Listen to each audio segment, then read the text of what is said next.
ఈ రోజులో చాలా మందికి పుస్తక నాలెడ్జ్ ఉంది. నాకు తెలుసు ఆ వాక్యం అంటున్నారు చాలా మంది. ఇప్పుడు ఎందుకు తెలియదు? యూట్యూబ్లలో బొచ్చు వాక్యాలు అవుతాయి. నీకు ఎందుకు తెలియదు?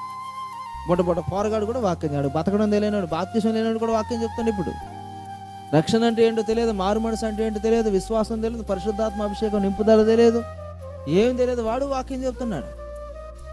హల్లెలూయా. బుట్ట పిల్లగాడు వాక్యం చెప్తున్నారు.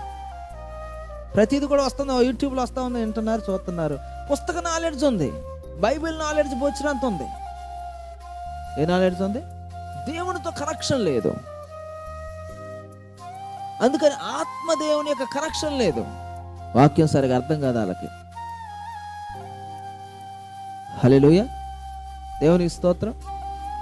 కాబట్టి ప్రియ దేవుని బిడ్డలారా, బైబిల్ గ్రంథంలో చెప్పబడినట్లుగా మరి దేవునితో సంబంధం లేనటువంటి మోషే ఏం చేశాడంటే, దేవుని యొక్క ఆలోచన పక్కన పెట్టి అసలు దేవుడు ఏం చేయబోతున్నాడు ఈ యొక్క జనం పట్ల, దేవుడు ఎలా కాపాడుకుంటాడు ఈ జనం పట్ల అనే ఆలోచన చేయకుండా ఐగుప్తుని చంపేశాడు.